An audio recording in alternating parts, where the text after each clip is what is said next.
இங்க ஆதினியும் பிரபுவும் பார்த்தீங்கன்னா, எப்படியாவது ரோகிணியோட கல்யாணத்த நடத்தியே ஆகணும் அப்படிங்கிறதுக்காக வந்து பரபரப்பா காசு வந்து சேர்க்கணும் அப்படின்னு சொல்லிட்டு வந்து ரொம்பவே முயற்சி பண்ணிக்கிட்டு இருக்காங்க. ஆனா எவ்வளோதான் ட்ரை பண்ணாலும் அவங்களால முடியல.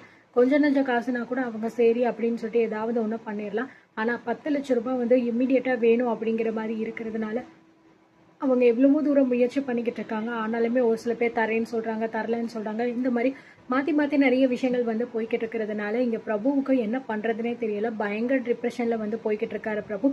ஸோ சரியா வந்து இவ்ளோ நாள் வரைக்கும் ஆதிரை, பிரபு 2 பேருமே பேசாம இருந்தாங்க. இப்போ அவங்களுக்குள்ள ஒரு நல்ல அண்டர்ஸ்டாண்டிங் வந்து ஆயிடுச்சு.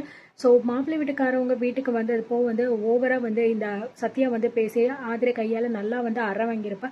அத அவ மனசுக்குள்ள வச்சுட்டு தான்கிட்ட வந்து மன்னிப்பு கேட்டே ஆகணும். அப்படி கேட்டா மட்டும்தான் எங்களால வந்து பணம் குடுக்க முடியும். அப்படி இல்ல அப்படின்னா எங்களால எதுவுமே பண்ண முடியாது அப்படின்னு சொல்லிட்டு இந்த சத்யாவும் பார்த்தீங்கன்னா, கட் அண்ட் ரைட்டா வந்து மூஞ்சில அடிச்ச மாரி வந்து சொல்லியிருப்பா. அவ வந்து தன்னோட பிடிவாதத்துல பயங்கர வந்து ஸ்ட்ராங்கா இருந்துகிட்டு இருக்கா. கார்த்தியும் பார்த்தீங்கன்னா, சரியான லூஸ் மாதிரி அவ சொல்றது தான் சரி. எப்படி வந்து எல்லார் முன்னாடியும் அண்ணி வந்து அவளை கை நீட்டி அடிக்கலாம். அண்ணியா இருக்கிறோம் அப்படிங்கிறதுக்காக வந்து நீங்க ஓவரா அட்வான்டேஜ் எடுத்துட்டு என் பொண்டாட்டியவே நீங்க எல்லார் முன்னாடியும் அடிப்பீங்களா அப்படிங்கிற மாதிரி வந்து சொல்லிக்கிட்டு இருக்காரு. ஆனா ஆதிரை வந்து அடிச்சது எந்த அளவுக்கு சரி அப்படிங்கிற விஷயம் வந்து அங்க எல்லாருக்குமே வந்து தெரியும். ஸோ அவங்க அக்கா, அதாவது மாப்பிள்ளையோட அக்கா தான் வந்து கொஞ்சம் அவங்க வந்து வார்த்தையை விட்டுட்டு இருக்காங்க அப்படின்னா, ஸோ சத்யாவும் பார்த்தீங்கன்னா அதுக்கு ஆப்போசிட்டா அப்படியே வேணும்னே ஏத்தி ஏத்தி விட்டு இந்த கல்யாணத்தை நிறுத்துற மாதிரி தான் வந்து பேசிக்கிட்டு இருந்திருக்கா. ஸோ எவ்வளவோ தடவை வந்து ஆதரவு வான் பண்ணா, பட் ஆனால் அவள் கேட்காததுனால மட்டும்தான் இந்த மாதிரி அற வாங்கியிருக்கா. இப்போ வரைக்கும் வந்து அவள் அந்த ஒரு மைண்ட் செட்டில் தான் இருக்கா. ஆதரவு வந்து தன்னோட காலில் விழுந்து வந்து மன்னிப்பு கேட்கணும். அப்படி கேட்டால் மட்டும்தான் எங்களால் பணம் தர முடியும். ஏன்னா அவள் 10,00,000 ஆல்ரெடி வச்சிருக்கா. ஸோ வீட்டில் இருக்கிற எல்லாருமே பார்த்தீங்கன்னா கொஞ்சம் கொஞ்சமாக வந்து அவங்க மனசில் தோணிக்கிட்டு இருக்கு. ஒரே ஒரு மன்னிப்பு தானே, அதில் என்ன ஆயிரப்போகுது, அதை ஏன் இந்த ஆதரவு கேட்க மாட்டேங்கிறா, அப்படி கேட்டாதான் என்ன அப்படிங்கிற மாதிரி வந்து நினைக்கிறாங்க. ஸோ அதனால வந்து இங்கே தில்லை பார்த்தீங்கன்னா டேரெக்டாகவே வந்துட்டு ஆதிரை கிட்ட வந்து சொல்லிக்கிட்டு இருக்கா. இந்தம்மா ஆதிரை, எங்க பாருமா, உனக்கு வந்து ரோகிணி கல்யாணம் நல்லபடியா நடக்கணும் அப்படின்னு சொல்லிட்டு தோணுச்சு அப்படின்னா ஒரே ஒரு மன்னிப்பு தானம்மா. மன்னிப்பு கேட்கறதுல என்னம்மா குறைஞ்சு போயிட போறோம். யாரோட கிரீடமும் இறங்க போறது இல்ல. உனக்கு தங்கச்சி தானம்மா அவ. தங்கச்சி கிட்ட ஒரே ஒரு மன்னிப்பு கேட்கறதுல என்னம்மா ஆக போகுது அப்படிங்கிற மாதிரி சொல்லும்போது பிரபு வந்து அதை தடுத்துடுறாரு. இங்க பாருங்கப்பா, என் பொண்டாட்டி யார்கிட்டயுமே மன்னிப்பு கேட்க மாட்டா. அதுவும் முக்கியமா அந்த சத்யா கிட்ட. அவ என்ன பேச்சு பேசினான்னு சொல்லிட்டு நீங்களும் அங்கதானே இருந்தீங்க. என் பொண்டாட்டி அவளை அடிச்சதுல என்ன தப்பு இருக்கு? இங்க பாருங்க, இதுக்கப்புறமும் இந்த பேச்சை நீங்க பேசக்கூடாது.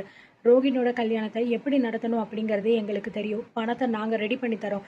நீங்க பேசாம உங்க வேலையை போய் பாருங்கப்பா அப்படின்னு சொல்லிட்டு சொல்லிடுறதுனால உடனே பாத்தீங்கன்னா ஆதிரியும் கேட்கா, ஏங்க, மாமா சொல்ற மாதிரி நீங்களும் என்னை வந்து சத்யா கிட்ட போயிட்டு மன்னிப்பு கேளு அப்படின்னு சொல்லிட மாட்டீங்களே அப்படின்னு சொல்ற.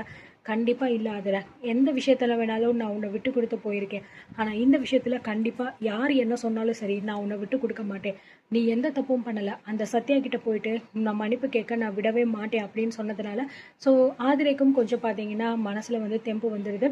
இருந்தாலும் 10,00,000 வேணுமே. ஸோ பிரபு பார்த்தீங்கன்னா தன்னோட ஃப்ரெண்டுக்கு ஒருத்தன் வந்து கேட்டுக்கிட்டு இருக்கான்.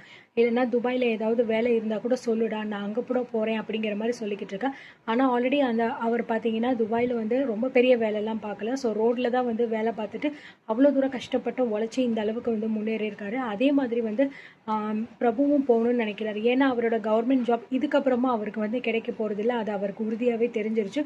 ஸோ வீட்டில் சொல்லாமல் அப்படியே மறைச்சிக்கிட்டே இருக்காரு. இதுக்கப்புறமும் நம்ம இங்கே கேன் போட்டுட்டே உட்காந்துருந்தோம் அப்படின்னா அது சரிப்பட்டு வராது. நம்ம லட்சமா சம்பாதிச்சா மட்டும்தான் நம்ம குடும்பத்தை சந்தோஷமா பார்த்துக்க முடியும். இல்லைன்னா 1,00,000 2,00,000த்துக்காக கூட எல்லார்கிட்டயுமே போயிட்டு கையேந்திர ஒரு நிலைமை நமக்கு வந்துருச்சு அப்படிங்கிற மாதிரி நினைச்சு ரொம்பவே ஃபீல் பண்ணிக்கிட்டு இருக்காரு. சரி, அந்த திலையோட தம்பி ஒருத்தர் இருக்கல, வேல்விடியோட அப்பா, அவங்க கிட்ட போயிட்டு கேட்கலான்னு பார்த்தா இப்பதான் வந்து 2 குடும்பமும் ஒன்று சேர்ந்திருக்கு. இந்த நேரத்தில் போயிட்டு பண விஷயத்துக்காக போய் நின்னா அப்போ அதுக்காக தான் நம்ம வந்திருக்கோம் அப்படிங்கிற மாதிரி அவங்களுக்கு தோணிடும். அதனால அது வேண்டான்னு சொல்லிட்டு முடிவெடுத்துடுறாங்க. இங்கே நம்ம ஆதிரை பார்த்தீங்க அப்படின்னா சுப்பாக்காவை பார்க்க போகலான்னு சொன்னால் அவங்க ஏதோ ஒரு விஷயமா சிங்கப்பூருக்கு போயிட்டாங்க அப்படிங்கிற மாதிரியும் வந்து சொல்லி, ஸோ எங்கே ட்ரை பண்ணாலும் அவங்களுக்கு பணம் கிடைக்க மாட்டேங்குது. இதனால ரோகிணிக்கு ரொம்ப வந்து கஷ்டமாக இருக்குது. ஸோ நமக்காக அண்ணனும் அண்ணியும் ரொம்ப கஷ்டப்படுறாங்க அப்படின்னு சொல்லிட்டு டேரெக்டாக வந்து பிரபு கிட்ட போயிட்டு, எனக்கு இந்த கல்யாணமே வேண்டாண்ணா, எனக்காக நீயும் அண்ணியும் வந்து ரொம்ப கஷ்டப்பட்டுக்கிட்டு இருக்கீங்க, என்னால் அதை வந்து பார்க்க முடியலை, எனக்கு இந்த கல்யாணம் வேண்டாம், தயவு செஞ்சு இந்த கல்யாணத்தை நிப்பாட்டிடுங்க, நான் கடைசி வரைக்கும் இந்த வீட்டில் உனக்கு தங்கச்சியாகவே நான் இருந்துக்கிறேன் அப்படிங்கிற மாதிரி ரோகிணி வந்து சொல்லும்போது, ஸோ பிரபு வந்து சொல்கிறா, இங்கே பாரு ரோகிணி, இந்த மாதிரிலாம் எப்பயுமே நீ பேசக்கூடாது. உனக்காக உன்னோட அண்ணன் என்ன வேணாலும் பண்ணுறதுக்கு ரெடியாக இருக்கா. இந்த 10 லட்ச ரூபாயில் ஒரு விஷயமே வந்து கிடையாது. இன்னைக்கு கிடைக்கலன்னா நாளைக்கு கிடைச்சிரும். நீ அதை பற்றிலாம் வந்து கவலைப்படக்கூடாது. உன்னோட கல்யாணத்தை நீ நல்லபடியாக நடத்தி முடிச்சு உன்னோட வாழ்க்கை நல்லா இருக்கணும். அதுதான் எங்களோட முடிவு. நானும் அண்ணியும் உனக்காக என்ன வேணாலும் செய்வோம் அப்படிங்கிற மாதிரி சொல்லிட்டு, சரி நீ போய் தூங்கு, நல்லபடியாக இரு, இந்த கல்யாணம் கண்டிப்பாக குறிச்ச தேதியில் நடந்தே ஆகும் அப்படிங்கிற மாதிரி சொல்லிடுறாரு. ஸோ இந்த பக்கம் பார்த்தீங்க அப்படின்னா ஆதிரே சொல்கிறா, எப்படிங்க நம்ம அந்த 10 லட்சத்தை ரெடி பண்ண போகிறோம் அப்படிங்கிற மாதிரி சொல்லும்போது, கண்டிப்பாக அதில் ஏதாவது ஒரு விஷயம் நமக்கு வந்து கிடைக்கும், அதை வச்சு நம்ம வந்து முன்னேறிடலாம் அப்படிங்கிற மாதிரி வந்து சொல்லி யோசிச்சுக்கிட்டு இருக்காங்க. ஸோ பணத்துக்கு என்ன பண்ண போகிறாங்க அப்படிங்கிறது தெரியல. ஒரு வேளை கடைசியில் சத்யா தான் நினச்ச மாதிரி ஆதிரியை தாங்கிட்ட மன்னிப்பு கேட்க வச்சு தான் அந்த காசு கொடுக்க போகிறாளா. ஏன்னா எல்லாத்துலேயுமே அவங்க ட்ரை பண்ணிக்கிட்டு தான் இருக்காங்க, எதுவுமே வந்து இல்லை. ஆனால் கண்ணு முன்னாடி சத்யா கிட்ட 10 லட்ச ரூபாய் காசு இருக்குது. அது அவள் வந்து வாங்கணும் கொடுக்கணும் அப்படின்னா அதுக்கு ஒரே வழி ஒரு மன்னிப்பு கேட்கணும். அந்த மன்னிப்பு கேட்டுட்டு அந்த 10 லட்ச ரூபாய் அவங்களுக்கு வந்து கிடைச்சிடும். ஆனால் ஆதிரி வந்து அதை கேட்க மாட்டேங்கிற. ஸோ மற்றவங்க வந்து கொஞ்சம் ரெக்வஸ்ட் பண்ணுறாங்க, இது ஒன்று தானம்மா கொஞ்சம் கொடுத்தா நல்லா இருக்குமே அப்படின்னு சொல்லிட்டு. ஆனால் அவங்களுமே பண்ண மாட்டேங்கிறாங்க. சத்யாவுமே ரொம்பவே அடவன்ட்டாக இருக்கா.